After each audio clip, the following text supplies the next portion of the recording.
Good morning students. In the last video we have discussed about the valence shell electron repulsion theory और उसमें हम different types के molecules के बारे में पढ़ रहे थे।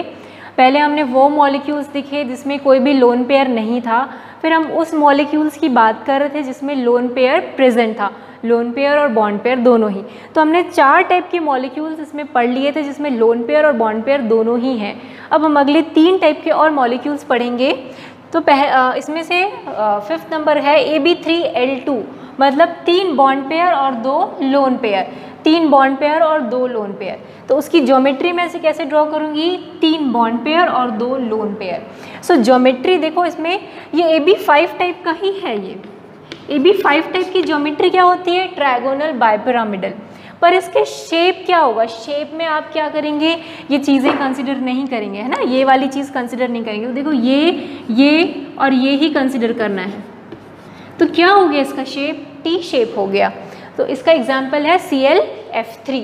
सो क्लियर हुआ ज्योमेट्री और शेप। ओके, ज्योमेट्री में हम क्या कंसिडर कर रहे हैं, ये लोन पेयर को भी कंसिडर कर रहे हैं और ये बॉन्ड पेयर्स को भी कंसिडर कर रहे हैं।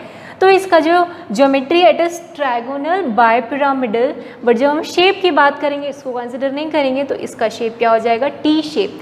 तो अगर हमारा कोई मॉलिक्यूल इस टाइप का है कि उसमें 3 बॉन्ड पेयर्स हैं, 2 लोन पेयर्स हैं, तो उसका जो शेप है वो क्या होगा, टी शेप होगा। ओके, नेक्स्ट मॉलिक्यूल है AB5L टाइप का, 5 बॉन्ड पेयर 1 लोन पेयर। ठीक है, 5 bond pair 1 lone pair. AB6 type का, AB6 टाइप में हमने क्या पढ़ा था, ज्योमेट्री ऑक्टाहेड्रल।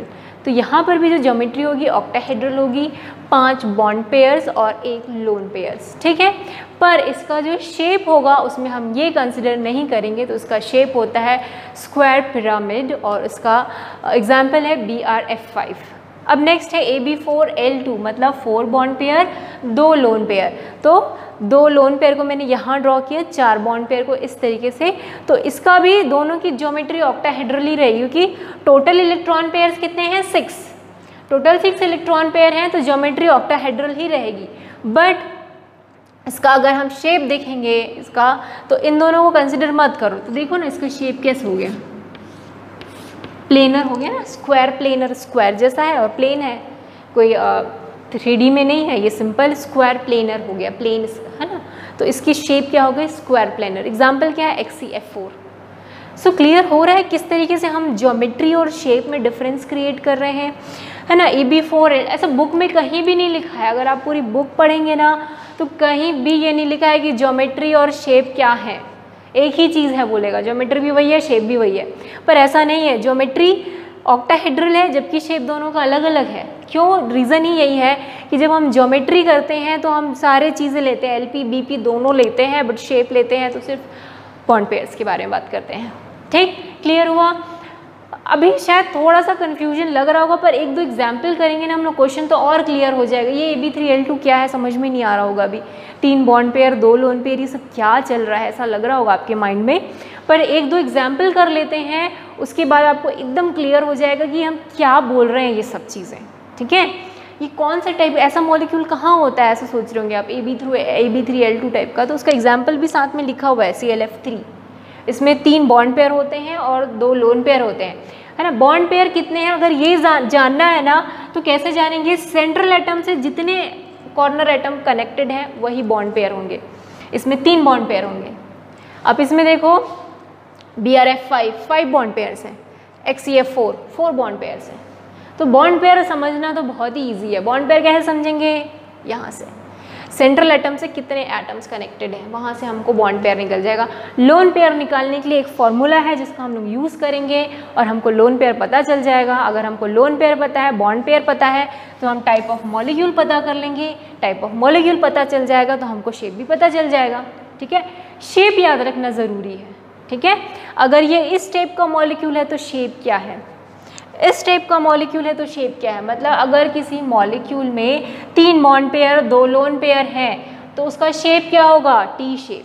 तो या अगर जिनको जल्दी याद नहीं होता ना, वो इनको बार बार एक जगह लिख लो और याद कर लो, इस टाइप का मॉलिक्यूल है तो क्या शेप, इस टाइप का मॉलिक्यूल है तो क्या शेप। ठीक है, क्योंकि एग्ज़ाम में आएगा ये क्वेश्चन डेफिनेटली। IIT नीट कोई भी एग्ज़ाम ले लो जनरली आते हैं इससे क्वेश्चन, इसलिए बोल रहे हैं। ठीक है, तो चलो अगला हम लोग पढ़ते हैं, कुछ एग्जाम्पल देख लेते हैं तो क्लियर हो जाएगा। 2-4 एग्जाम्पल मैं करके आपको बता देती हूँ। तो ये टॉपिक जो है वैलेंशियल इलेक्ट्रॉन रिपल्शन थ्योरी जो है यहीं पर ही ख़त्म हो जाती है, ठीक है। सो एग्ज़ाम में कैसे क्वेश्चन आएंगे? Predict the shape of the following molecule. आप ये जो मॉलिक्यूल्स हैं इनका शेप प्रिडिक्ट करना है। तो शेप प्रिडिक्ट करने से पहले हमको ये देखना पड़ेगा कि मॉलिक्यूल का टाइप क्या है, कौन से टाइप का है। AB3 टाइप का है, AB2L2 टाइप का है, AB4 टाइप का है, AB3L टाइप का है, कौन से टाइप का मॉलिक्यूल है ये सबसे पहले पता करेंगे। कैसे पता करेंगे? उसको पता करने के लिए हमको पता करना है कि बॉन्ड पेयर्स कितने हैं और लोन पेयर्स कितने हैं, तभी हम पता कर पाएंगे कि टाइप ऑफ मॉलिक्यूल्स क्या है ना। हमने डिफरेंट टाइप्स के मॉलिक्यूल्स पढ़े हैं, AB2L, AB3L, AB2L2, AB4। तो उसको पता करने के लिए हमको क्या पता करना पड़ेगा? बॉन्ड पेयर कितने हैं, लोन पेयर कितने हैं। उसको कैलकुलेट करने के लिए हमको 3 चीज़ें कैलकुलेट करनी है। पहला है number of bond pairs. Number of bond pairs कैसे कैलकुलेट करेंगे मैंने पहले भी बताया है, is equals to number of atom attach to the central atom. Central atom से कितने एटम्स अटैच हैं वो हमको बताता है बॉन्ड पेयर, ठीक है। फिर हम कैलकुलेट करेंगे ईपी। ईपी क्या बताता है? Is equal to half into valence electron in central atom. ये क्या है? Valence electron in central atom. V मतलब है वैलेंस, ठीक है। Valence electron in central atom plus NB। यहाँ से हम EP निकालेंगे और जब हमको पता चल जाएगा कितने इलेक्ट्रॉन पेयर हैं सेंट्रल एटम में। EP क्या बता रहा है? Number of electrons in central atom, ठीक है। EP क्या बता रहा है? Number of electrons in central atom, ठीक। Electron pair, this is number of electron pair in central atom. Number of bond pairs, number of lone pairs. Number of lone pairs मतलब total जितने भी electron हैं उसमें number of bond pairs को minus कर दो तो लोन पेयर निकल जाएगा। तो ये 3 फॉर्मूला है जिसका यूज़ करके हम बनाएंगे इस क्वेश्चन को। तो पहला देखते हैं ClF3, ठीक है। सबसे पहले कैलकुलेट करेंगे NB। NB क्या है? Number of atoms attached. कितने एटम अटैच हैं? 3। So number of bond pairs भी क्या हो गए? 3। अब EP कैलकुलेट करेंगे। क्या होता है EP? Half into number of valence electron in central atom. What is central atom? Chlorine. कितने क्लोरीन में कितने वैलेंस इलेक्ट्रॉन होते हैं? 7 होते हैं कि नहीं? Plus NB। NB कितना है? 3। तो ये आ गया 5। अब हम निकालेंगे लोन पेयर। लोन पेयर निकालने के लिए total number of electrons in central atom EP minus bond pair. So ये हो जाएगा 5 - 3 इज इक्वल्स टू 2। सो कितने लोन पेयर हो गए? 2। सो 3 बॉन्ड पेयर और 2 लोन पेयर, ठीक है। 3 बॉन्ड पेयर और 2 लोन पेयर। तो मॉलिक्यूल का टाइप क्या है? मैं यहाँ ही लिख रही हूँ, ये फॉर्मूला आप नोट कर लेना। दस द मॉलिक्यूल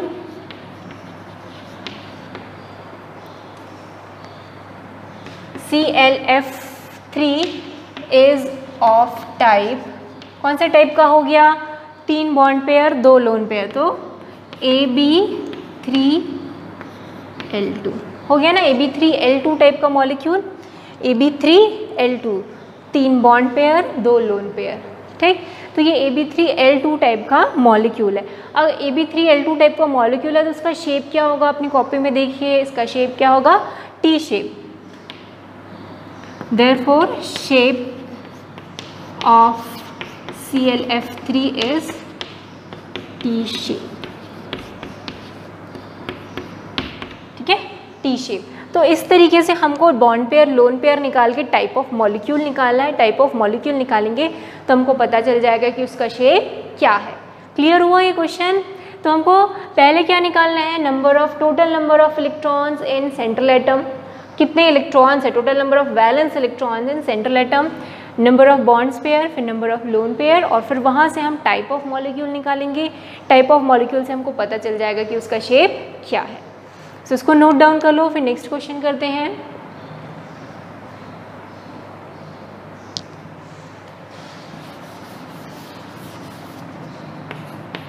SiCl4, ठीक है। अब SiCl4 का देखेंगे हम लोग। सो EP निकालते हैं। Si कितने वैलेंस इलेक्ट्रॉन थे सिलिकॉन में? याद है सिलिकॉन में कितने इलेक्ट्रॉन्स होते हैं? 4 वैलेंस इलेक्ट्रॉन होते हैं, प्लस कितने नंबर ऑफ सेंट्रल एटम है, कितने नंबर ऑफ एटम्स हैं जो सेंट्रल एटम से अटैच हैं, 4। तो ये टोटल कितना हो गया, 4 + 4 8 + 2 4, ठीक है। Nb कितना है, 4। Nl कितना हो गया, 4 Ep - Nb 0, ठीक है। तो इसका शेप क्या हो गया, SiSl4Cl4 का शेप क्या हो गया, अब देखेंगे। ये समझ में आ रहा है ना। Ep मतलब क्या होता है, half valence electron in central atom plus Nb। So silicon में वैलेंस इलेक्ट्रॉन होते हैं 4, कितने एटम्स अटैच हैं इससे, 4, तो 4 + 4 8/2 4। Nb क्या होता है, number of atom attach to the central atom, तो 4। Nl क्या होता है, Ep - Nb = 0 हो गया। सो ये कौन से टाइप का है, दस द मॉलिक्यूल इज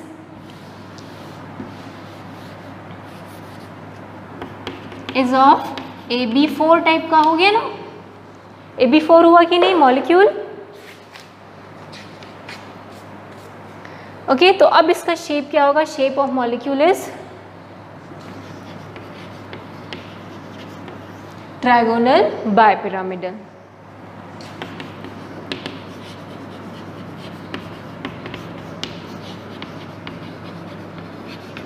सो इस तरीके से हमको किसी भी मॉलिक्यूल का शेप पता चल सकता है।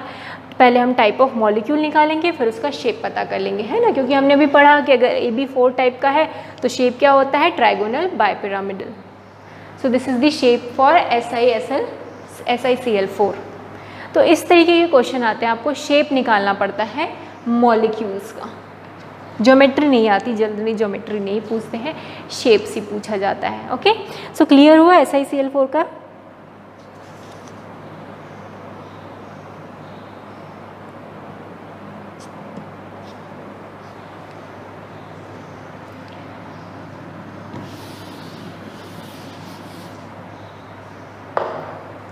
सो यहाँ से पता चलता है कि मॉलिक्यूल कौन सा टाइप का है, Ab4 टाइप का, ठीक है।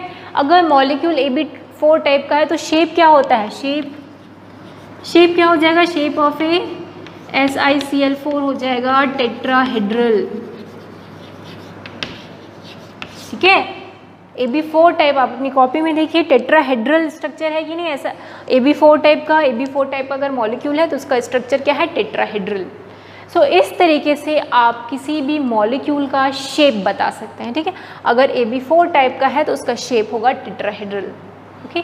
तो इसी टाइप के क्वेश्चंस आते हैं, आपको नंबर ऑफ मॉलिक्यूल्स गिवन होंगे तो उनका आपको क्या निकालना है, शेप्स निकालना है, ठीक है। ये मॉलिक्यूल्स गिवन हैं तो हम पहले total number of valence electron निकालेंगे सेंट्रल एटम में, फिर number of bond pair, number of lone pairs, उससे हम क्या निकालेंगे, टाइप ऑफ मॉलिक्यूल, और टाइप मॉलिक्यूल पता चल गया तो हम उससे क्या निकाल लेंगे, शेप निकाल लेंगे, ठीक है। सो ये हमारा valence shell electron repulsion theory ख़त्म होता है। अगला जो टॉपिक है उसमें हम पढ़ेंगे वैलेंस बॉन्ड थ्योरी, जो बहुत इंपॉर्टेंट है। वैलेंस बॉन्ड थ्योरी में सिग्मा बॉन्ड, पाई बॉन्ड के बारे में हम लोग पढ़ने वाले हैं, क्योंकि जब तक वो नहीं समझ में आएगा सिग्मा पाई, आगे हाइब्रिडाइजेशन समझ में नहीं आएगा, ठीक है। और वो नहीं समझ में आएगा तो फिर आगे ऑर्गेनिक केमिस्ट्री समझने में मुश्किल हो जाएगी। सब एक दूसरे से लिंक है, ओके। तो अगला भी बहुत इंपॉर्टेंट क्लास है, आप लोग वीडियो देखिए, और कोई डाउट होता है तो आप मुझे कॉल कर सकते हैं, ओके। Thank you.